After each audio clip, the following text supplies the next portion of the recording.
right. So hopefully screen is sharing. We got that now. Perfect. All right. So we'll go here and do you have my screen sharing there or do you just see the video? There we go. All right. So just a quick introduction of key people you're going to need to know. Eddie, who was on the call earlier, is our RC, our regional commissioner, the head honcho. Uh, you often see the emails from him at 2 a.m. because he works a full day and then he gets onto AYSO work. So Eddie, thank you for the time and effort you put in. Also, a lot of emails you'll get from Laura, who retired as RC, what, 4 or 5 years ago, but has been an amazing stalwart supporting Eddie, helping him get through. And they are a great team at the top to make sure all of our work gets done, all our teams get assigned, keeping everything tracked together. Paul, who I introduced earlier, is our 1 year into his referee administrator role. Again, we'll hear from Paul a little bit later, but any questions you have with referees, signups, who's registered, have everyone fulfilled the courses, he's your go-to guy. If people sign up and want to change their assignments, we've got different teams together we'll talk about later. We also have two coach administrators in Mario Gonzalez and Beto Benitez. They were unable to make this call, but they are great to support if you want some mentoring, want some guidance, want some advice, want to bounce some coaching questions off of them, please do so. Um, right now, Kathleen is the most important person in the region. She's our field, our practice scheduler. Make sure you fill out the form that we've shared with you, get your practice times, and then we will, hopefully you have those assigned to you. If you, our schedule will hopefully be released. First games are out. If they haven't been posted at Quick Scores yet, which is going to be our schedule and standings, and we will share with that link with you afterwards. But they are up on refcentral.net, which is where our referees sign up. So if you want to hop on there, check out your game times for this weekend, they're up there, and we will get them on Quick Scores very shortly. And then Brandon and I introduced ourselves already. So any questions you have, email, call, text, Brandon or I, our contact info is there. We're available, to be here to support. We're fellow coaches, but we're also here to help facilitate a great experience. So key dates, just some of those, one of these has already passed our regional referee training, but I believe Kevin is trying to plan another one for this weekend. Is that correct, Paul?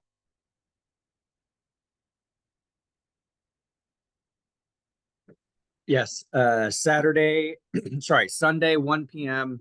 will be a regional course. This is a companion course, which means there's an online component first that has to be taken first, and then there's a 3-hour in-person component on Sunday. We welcome all coaches to take the class too if they are interested. Awesome. Thank you, Paul. So as we know, first games are this Saturday. Really excited for that. I'm looking forward to that. The next big day, there will be Picture Day, Sunday, October 6th. We'll get more into the volunteer roles later, but you will need to have at least one volunteer helping for 2 hours that day. So get someone signed up now and don't wait till the last minute. We wanted to put out there as well, there will be no games on Saturday, October 12th. It is Yom Kippur. We know we have a fair percentage of our region will be observing that holiday. So we will not have games that day. We are also going to be doing a Let Them Play Day on October 26th.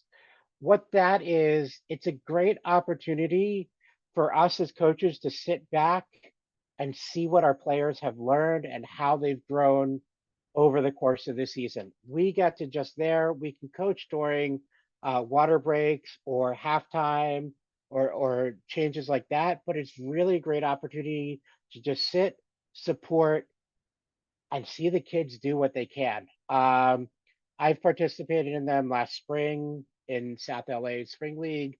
There also have been tournaments that have had this theme, and all people can do is support and cheer.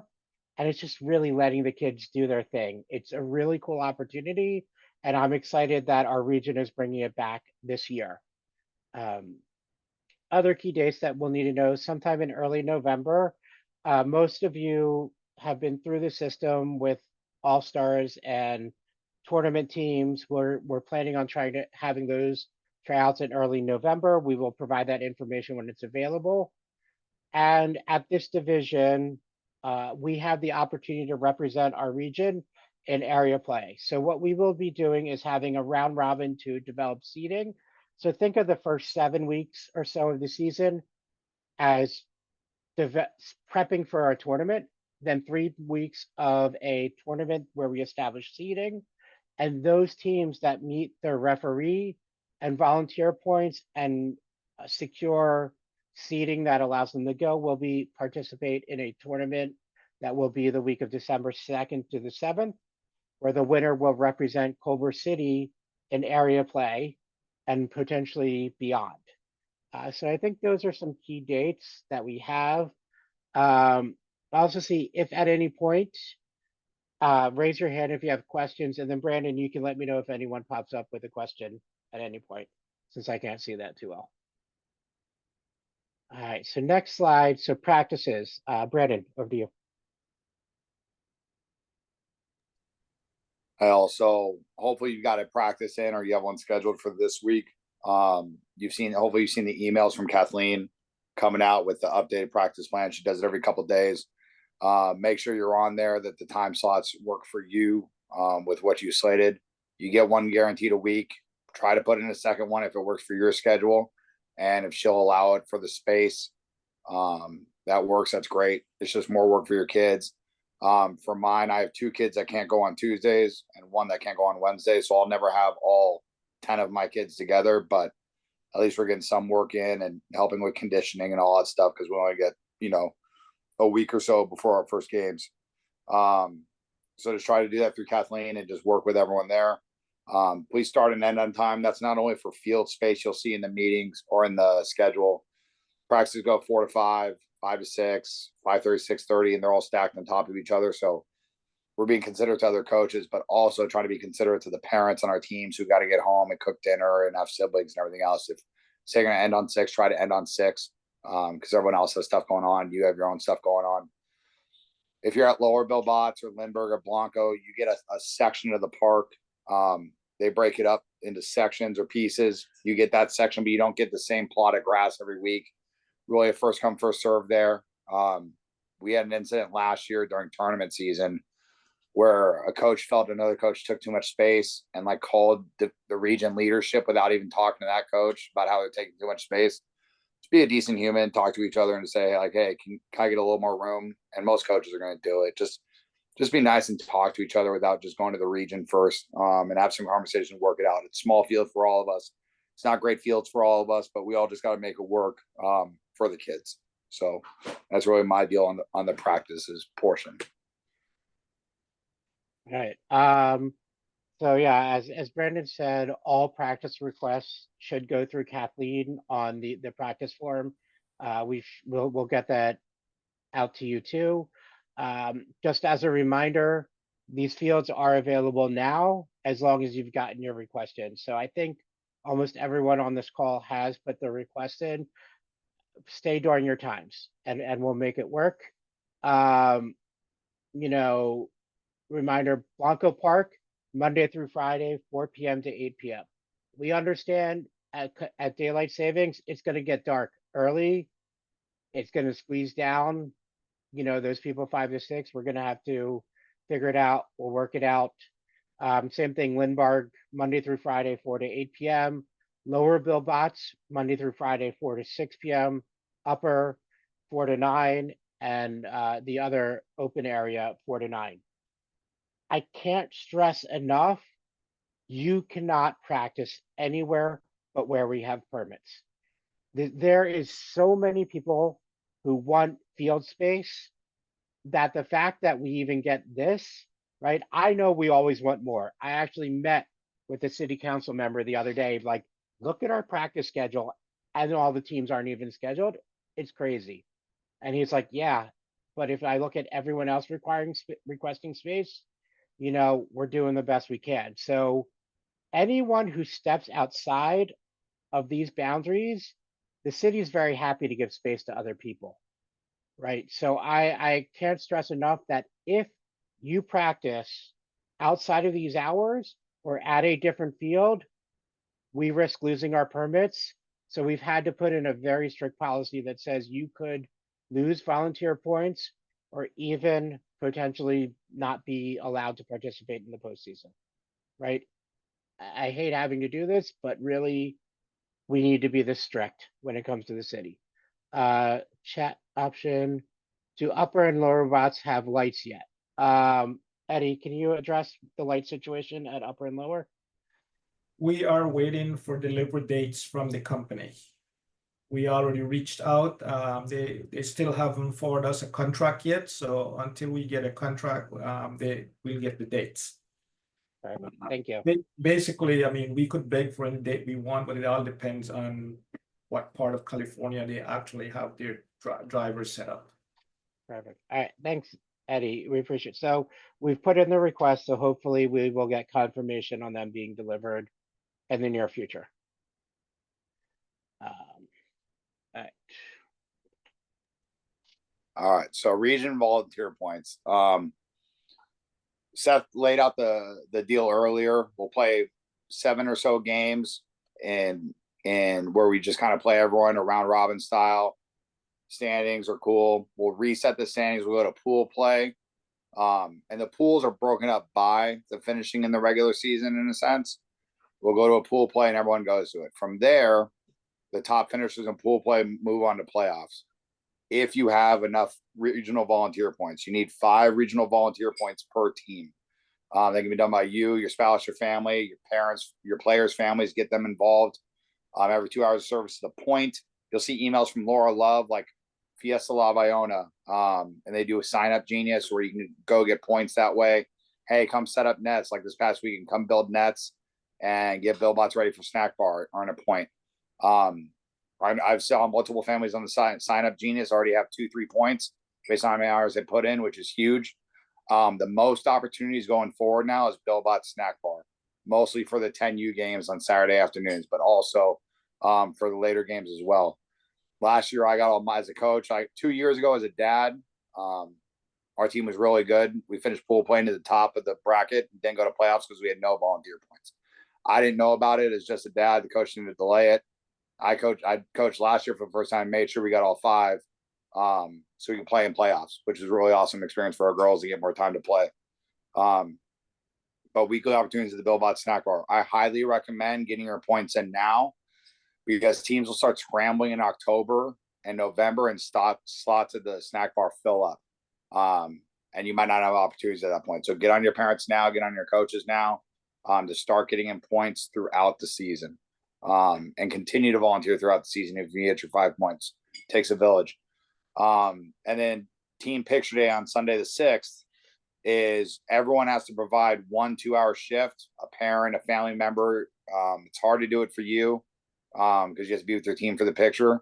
You have to provide 1, no points earned. Beyond that, though, if you get a second person to do a second shift or 1 person to do 2 shifts, which would be 4 hours, you can earn a point for that. So that's another opportunity to go. And there's some times during the season last year, the field was trashed at the high school, and we asked the first A team if they can provide 3 to 4 families to show up and clean the fields. They'd get a point before the first 8:30 game. That's not guaranteed. It could happen, but I would keep track of that. But these 5 points need to be earned. I would keep track of it. We don't display it on the website, if I remember correctly. A document went out late last year with an updated status, but keep track of your points, date, which way you worked. Make sure your people sign in on a QR code when they work snack bar and everything else. Matt, your question for the snack bar is the game schedule. Once that's posted on Quick Scores, like Seth said, it's on Ref Central now. You can kind of see your games for this week. When they post the full season schedule, Laura Love will send out a sign up genius link before the game at some point, hopefully sooner rather than later. We'll get a mass email saying like, hey, here's the sign up for snack bar. And that's when you guys can jump on it. So it's not posted yet, but it will be posted through email is where you'll receive it. And that's I'm going to kick it over at this point to Paul for referee points on the next slide. And one thing before you hop in, Paul, I Yeah. just want to add that I think they can always use help at playground, which is the little kids who are just Oh, getting to start. So you go help with playground. I know last year they offered a point for that, and I believe they're going to offer a point for helping out there, just because it's hurting a bunch of little kids around. So the more people to help, the smaller they can break the groups up, the better it is for the little ones. If we can remember 5, 10 years, however, I guess our kids 6, 7 years ago now, for when our kids were that small. So now over to Paul. Thanks. Hi, everyone. So I am, as Seth indicated, the original referee administrator. Before I get into some of these details as it pertains to the points that you need in order to get to playoffs, etc., I just want to let you know that I'm really trying to emphasize this year some camaraderie and teamwork, especially between referees and coaches. I can see that at least several of you are both referees and coaches, and I think you understand that we really have a common objective, that is to have the game be safe, fair, fun, right? Our objective is really to work in the spirit and stewards of the game for the kids together. One of the things that I am going to be willing to do, and maybe I will not do this next year, is I will open up myself to receive emails from you if there's ever a challenge that you find from the referees on the field. However, I will not open or read any email that is within 48 hours of the game that you want to talk about, right? Give yourself a little bit of time and perspective, but you can go ahead and email me as long as it's 48 hours after the game. Referees are going to make mistakes, right?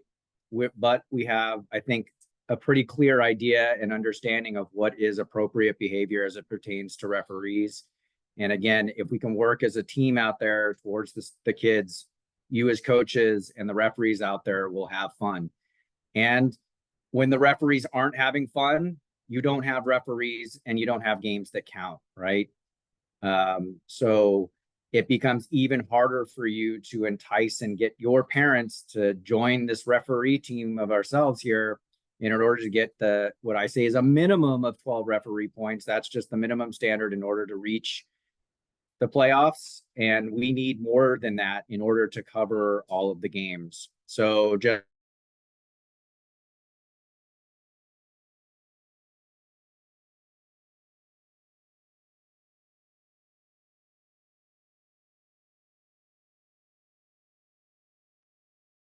And I think we lost you for a bit, Paul.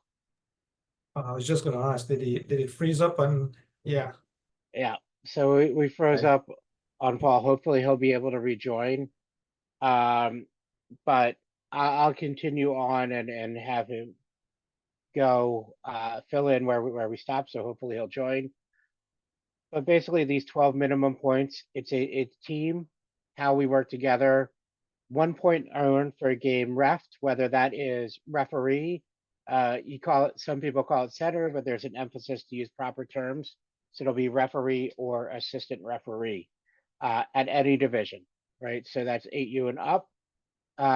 Only certified referees can accrue points. So all of a sudden, if you have a parent who's, all right, Paul's coming back on now, so we'll let him go up once he's connected. sorry about that. Of course, All my good. in the middle of this talking. Can you hear me? A little choppy. Yeah, hopefully it's gonna do. I don't know. Things are bad here for a reason here. Why don't you take them through the steps? Okay, yeah, I'll go over and you can chime in if there's any issues then. So only certified referees can accrue points. So a lot of times last year we would have someone as the referee and we would have parents as the assistant referees serving as club linesmen. What that means is they're not a certified referee and all they do is sign when the ball goes is out of touch, right? Out of play. They do not accrue points if they are not a certified referee. Also, I mean, Paul, you can clarify if we want people to sign up in advance, and ideally, you are not refereeing or assistant refereeing your own child's game, right? It creates That We basically would say no to that in most circumstances unless the game can't happen without it. So at U12, I feel like we should be able to get enough of the upper division, sort of intermediate and above referees out there to cover games. No one should be doing their own kids' games. You sound good right now if you want to keep going. All right, so yeah. So you get up to 3 per weekend. Each team can only get 3 points per weekend in that first half, and then up to 4 points per team per weekend in the second half. Again, this is to prevent teams from trying to just get all of their referee points at the end of the season. Please encourage your team to identify at least 2 team referees to start covering games as early as possible. And we will host several regional classes that Kevin, myself, and now we have Chris as another instructor. We probably have more instructors in our region than any other region within the area at this point. Anyone can become certified as a referee, your spouse, right, family, even some maybe U14, U16 players you might have in the family, as long as they're not playing potentially for AYSO, they can get points, and they can always get an indication of the instructions on how to register and become a referee by going to AYSO19.com. I've worked a bit to enhance our referee section in AYSO19.com, and so I would encourage you, if your parents or interested parties who want to referee have some questions, to go there first, and then, of course, email me if they have additional questions. I can answer some quick questions right now, and then maybe some at the end if we need.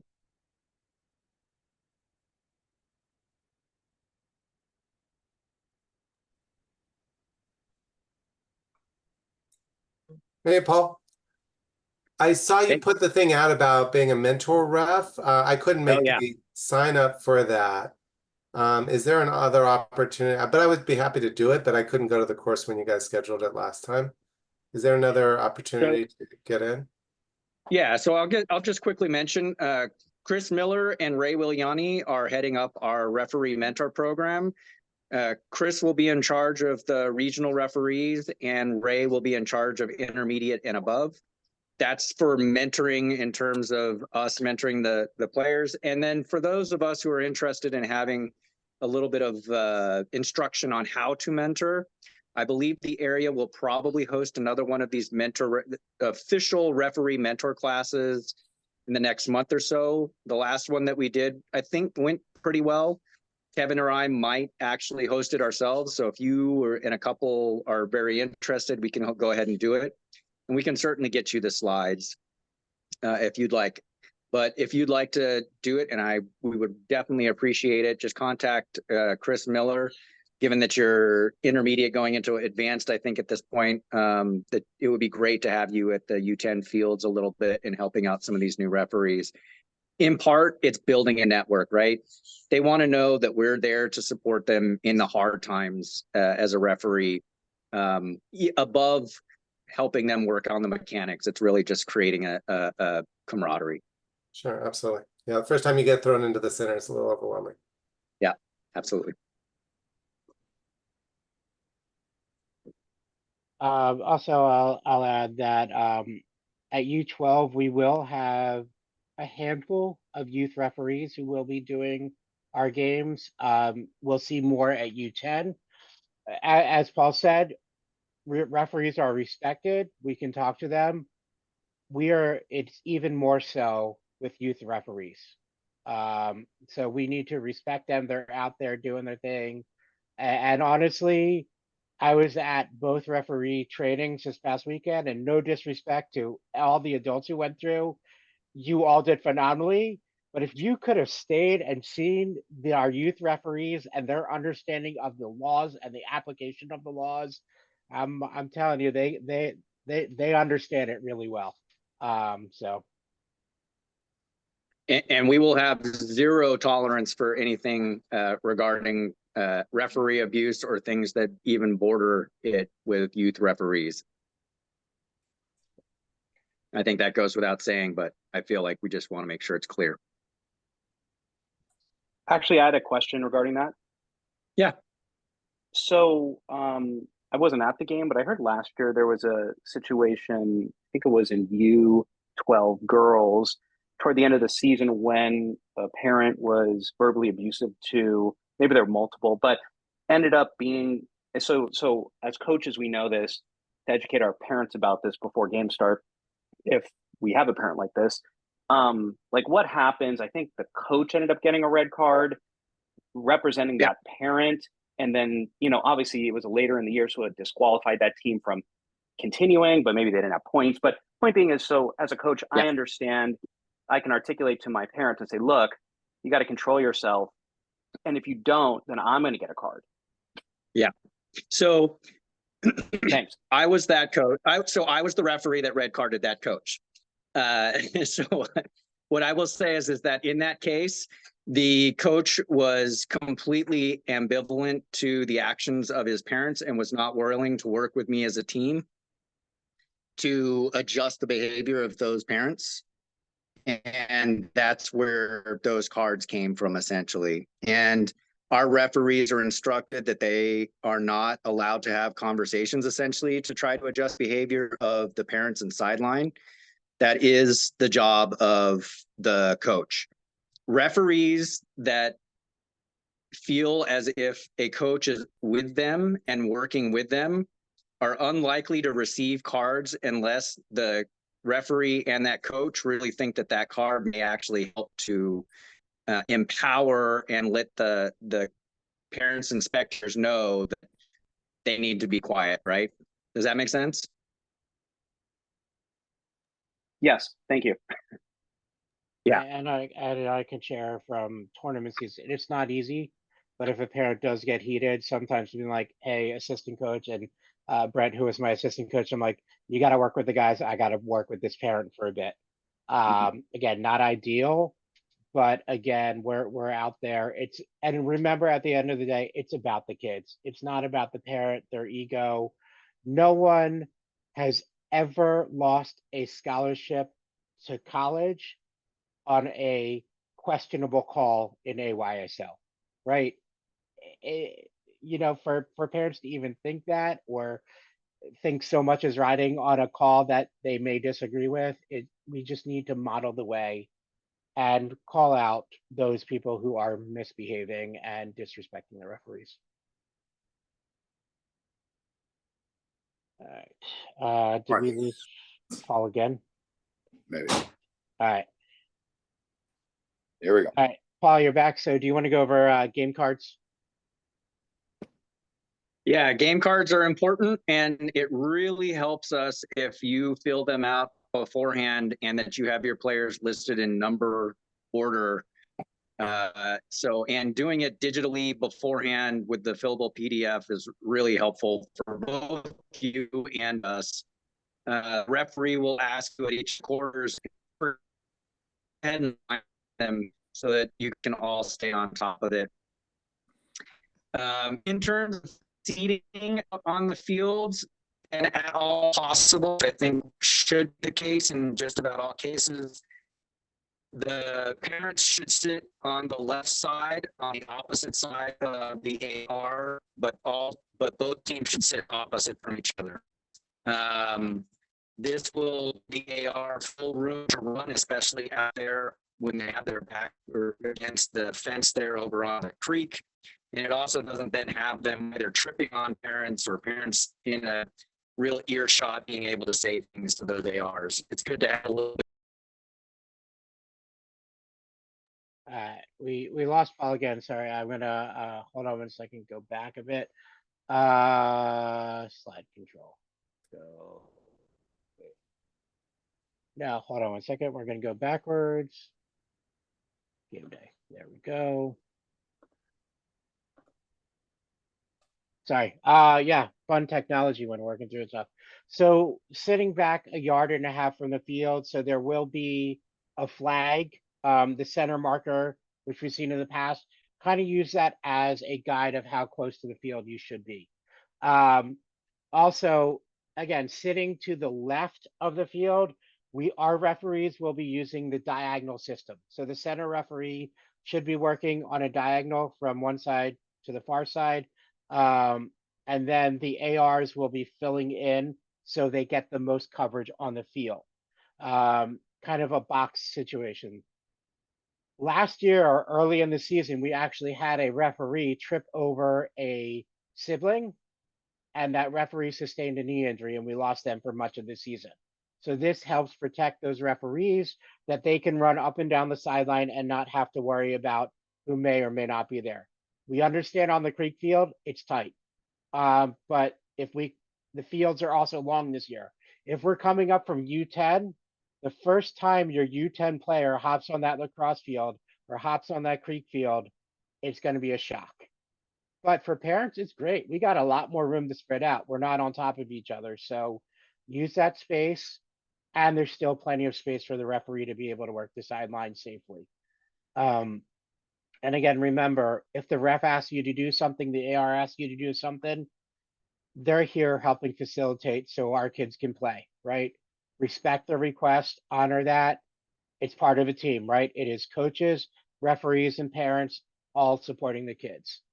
Again, as I stated on the start of the call, if you have the 8:30 game, try to get some families there, 7:30-ish, 7:45-ish, help set up the flags. Really, I think 9 out of the 10 weeks it was Brandon and I running around setting up flags on 3 fields. So we love support. We also know that, again, those middle schoolers are messy, right? We all have 4th, 5th, 6th graders. They don't clean up after themselves. How much the more so when 500 of them share that creek field together on a Friday afternoon. So sometimes we're going to need help getting that field ready to go.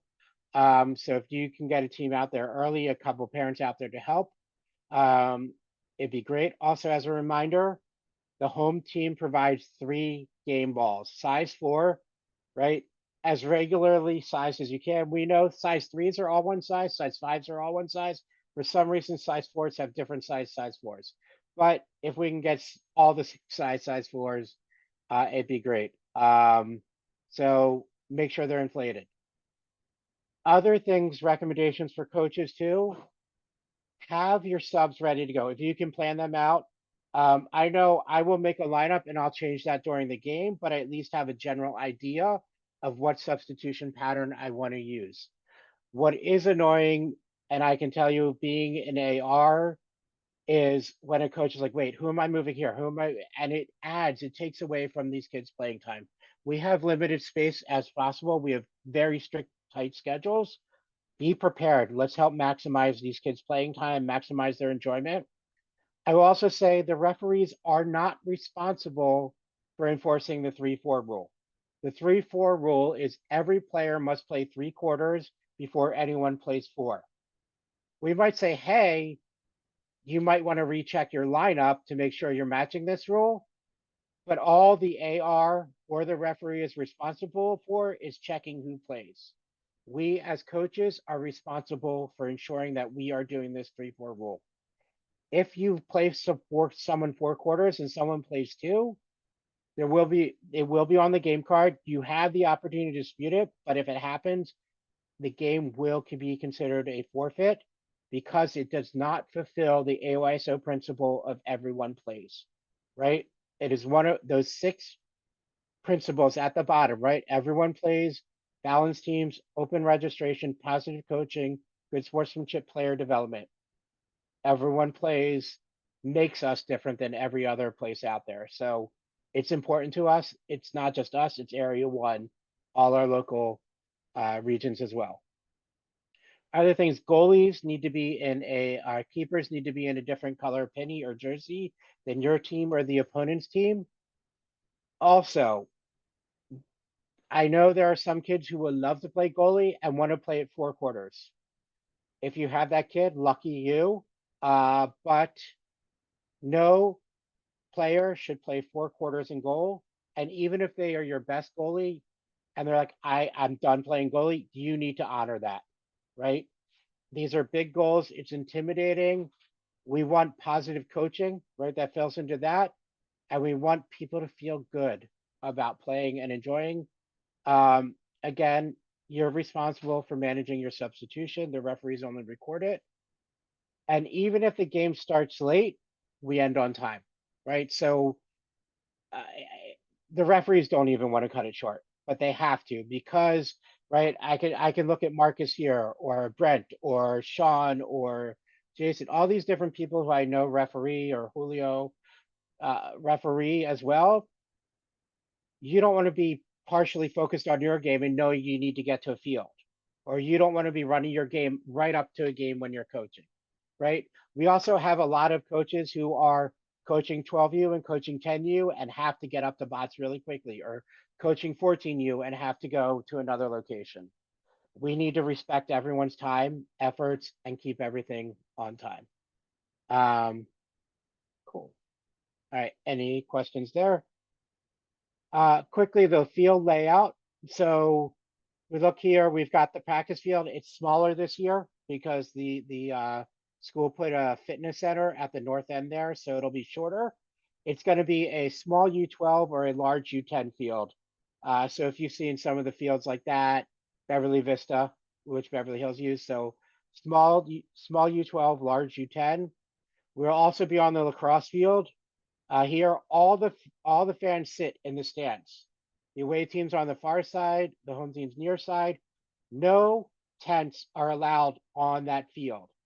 No Gatorade, nothing but water is allowed on the field, right? The school district likes to be very strict about their rules. Let's honor them, let's follow them. It was a fight to get the lacrosse field this year. So we are lucky we have it. Let's not give them a reason to fight us on it, right? Unfortunately, we're the renters, we're not the owners, so we need to respect the owners.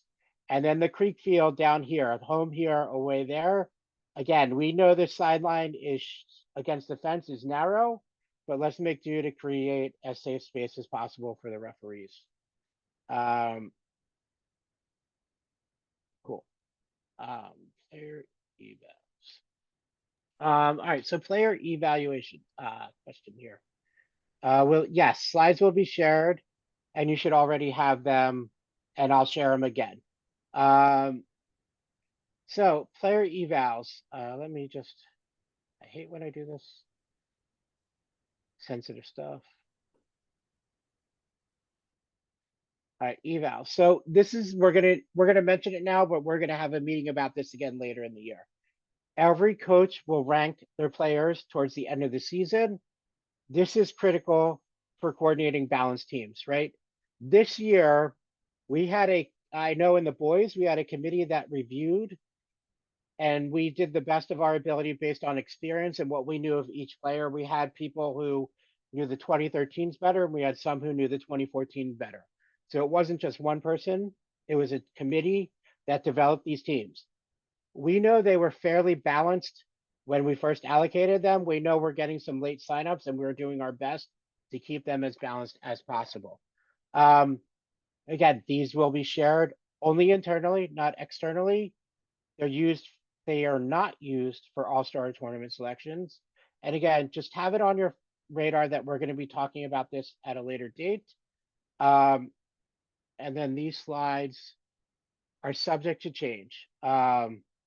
And Brandon, I think I did game day over yours, but so evals are going through different things. These are subject to change. We're just giving you a look. We're not going to spend a lot of time on this because we'll spend more time later in the year. And then we're rating them. Last year, the highest rated player in girls 12 received a 4.1. She was clearly the best player, but only a 4.1 because there was a lot of room to grow. And then that team actually won area play and represented us at sectionals last year too. So yeah. So tournament teams, Brandon, sorry, if there's anything to go back on game day for, I think I went through that pretty quickly and I apologize. No, I'm good. It was great on game day. Like I said, just be prepared. Have your team parent talk about, make sure kids bring their own water. It's gonna be really hot this weekend. Kids bring their own water. See if you can get a team parent to organize like a halftime, like whether it's Gatorade or oranges, some sugar to get in them. And then most teams at this day and age, they do like a post game goodie bag. I know I didn't do it when I was a kid, but they do it now. So just have a team parent, or just I'm my own team parent. Organize that to where someone contributes to a post game goodie, so the kids have something to put in their bellies after the game. But just be excited, be ready. 8:30 games. Just get out there early and set up with us, please. Before you go to tournaments, you had a few questions pop in. So is it possible to shift the Creek Field sideline over? They have the lines that they put on. The liners are told where they put the lines. We adjust them. We share some of the lines with flag football. We share some of the lines with different things going on at the middle school. So basically where they put the lines, we need to go. I think it's a great suggestion to shift them. Unfortunately, we don't have authority over that. Do we provide goalie jersey or will we be given one? I know Laura was trying to get some keeper jerseys in. I do not know if they are in yet or not. If you have a penny, please bring pennies for the first weekend. And I will follow up to see if I can get more clarification on a goalie jersey, a keeper jersey or not. And then Matt, to answer your question about which team is the home team, football, soccer does it differently, right? Everything in the US, the team listed second is home. In football and soccer, the first team listed is the home team. So the higher team is the home team. And then the lower team is the on the schedule. The lower team on the schedule is the away team. And then when it gets posted to Quick Score, Matt, it's much more clear on the Quick Score schedule that you'll see through like the AYSO link. It'll say home team listed first, and it's really well laid out. It's really clear on Quick Score once that gets posted. Other questions right now? Cool. All right, ready. Yeah, tournament team, all-star tournament team. We're a ways away from this, but it's going to sneak right around. It was fun for me as a player. I coached it last year for the first time, and I had a blast. I think Sean, Coach Sapel here, can attribute to that. Applications will go on mid to late October, early November for us as coaches. If you want to coach an all-star team or a tournament team, an all-star team, just vernacular wise, comprised of the 12 best players in the boys 12U division or the girls 12U division. A coach will be selected to be the all-star coach. And then they can evaluate kids during the tryouts and pick the 12 players they want on their team. And then if there's enough interest from a coaching standpoint and enough players they feel strong enough to be it, you can be a tournament team coach, which is what I was last year. And or a B team coach, the Ball Stars, if you will, is what we were. All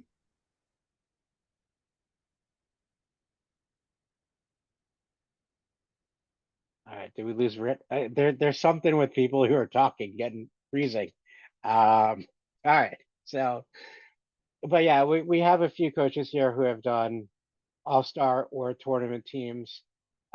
Really great experience, a lot of fun. Brandon, you are the host again now, so. Oh, I pulled it up and bounced from the meeting. I'm here though. Okay. Where's Seth? There it is. All right, we're still recording though. So yeah, Ball Stars. So the Ball Stars, yeah. So then the all-star coach will pick the 12 best players, and then from there, the Ball Star coach, a tournament team coach, would pick the next 12 players from that same tryout evaluation period. I did not intend on being an all-star coach or a tournament team coach last year. Kind of fell in my lap. I'm super grateful for it. Knowing what I know now, if you think by any sense your kid's possibly an all-star or a tournament team player and you want to be that coach, I would, as the season goes on, make notes of who players I like, players I think are good, because there's some players that aren't good in a tryout situation. Two of the players on my team were not very good in a tryout situation. And they ended up being really good players for us. And now they're both extra players this year. So take notes throughout the season. You'll do the application later, but take notes on who you would be. And if you don't get selected as a coach, but your kid is selected as an all-star player or a tournament team player, you can either assistant coach, ref for that tournament or all-star team, and really help out. Season runs from Thanksgiving weekend through Memorial Day and some tournaments beyond that. It's super fun. It's an absolute blast. If your kids are that caliber, it's a great experience. And it was awesome for me as a coach. It was awesome for me as a dad. So just something to keep in mind, just on the back burner of your brain is, like I said, these 7-8 weeks for a regular season go quick, and we're right into All-Star tournament team season while pool play and playoffs are going on at the same time. So just something to keep in mind for your kids and for yourself as the season goes on. Thanks. So if you wrap up action items, hopefully you all have gotten your uniforms. If you haven't, please contact Laura. She'll have them. We'll get them to you. Make sure you reserve your practice fields. Fill out the form. We'll send out the link. We'll send out these slides. Make sure you have reached out to your families. Please let us know if there's any player you have yet to be able to get in contact with. I had a coach reach out to me today. I was able to help support them and connect with a grandparent, and then we got to the player. So let us know if there's anyone you haven't been able to reach out to. Most teams have 11 players. I think there's one with 10 in the girls division. And then in the boys, every team has 11, and a handful of teams have 12. Most likely, once kids go back to their schools and talk about how great this weekend was, we'll get a few signups next week, and most likely all teams will be at capacity in the next couple weeks. Make sure you have an assistant coach. It's really important. It helps. Just in case for some reason you can't be there, there needs to be someone who has is certified, done all the AYSO trainings.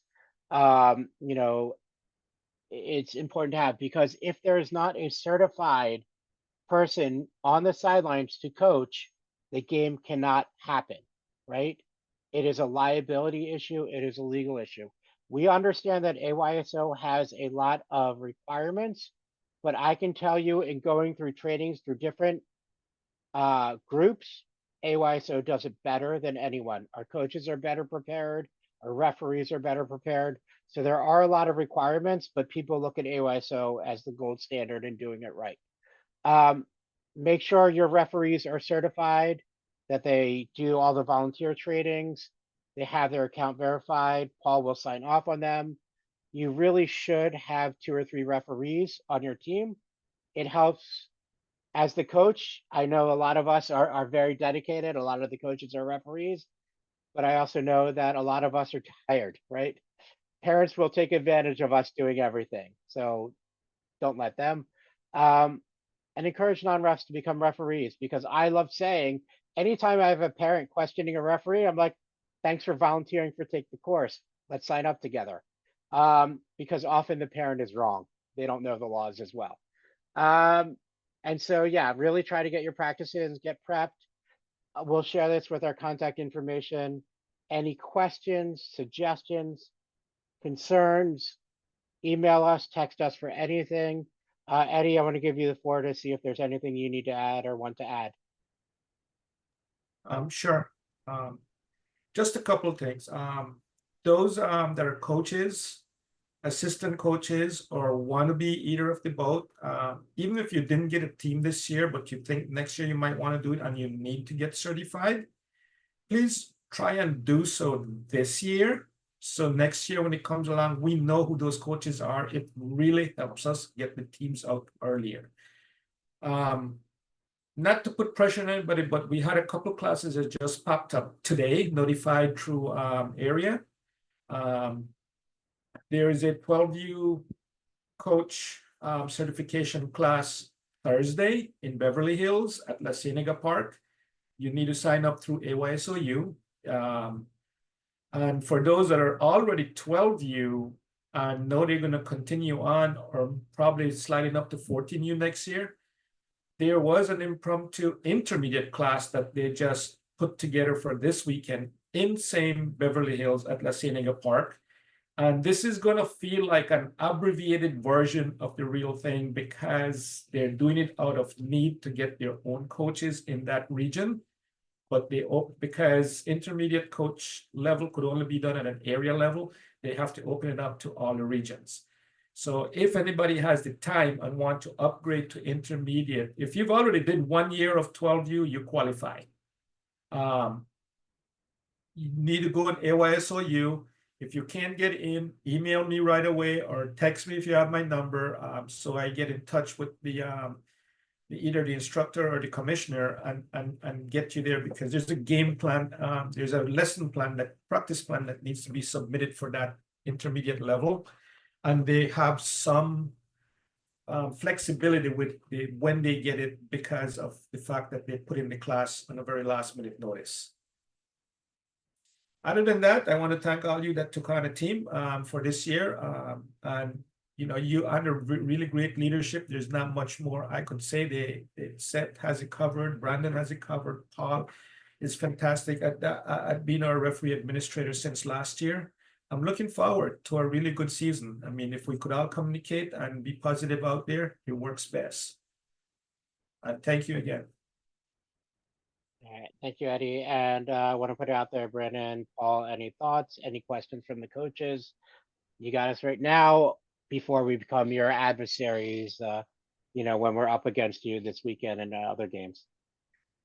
Oh, sorry, Seth. One last thing, I had it written here and I just passed by me. For those that need to get fingerprinted, we are having our own event on Picture Day. So you could, if you need it, you could get it done on Picture Day. That will be October 6th. I mean, exact time is going to be posted when the company confirms that time to me. Right now, they're going through, they already gave me, approved the date. They just need to give me final confirmation as they get their own people set up for it. That's All right, it. thanks. Thanks. Yep. So yeah, live scan is part of the background check. So everyone who's coaching, if you haven't had it done, needs to get it done on October 6th. But yeah, any other final thoughts? Right.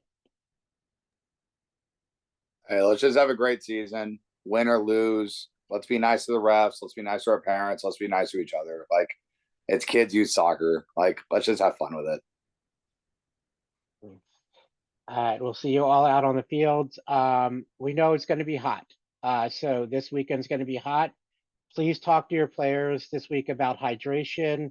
I know, and I'm putting this on the record here, Paul, I would love to have a conversation about if we want to consider additional hydration or cooling breaks.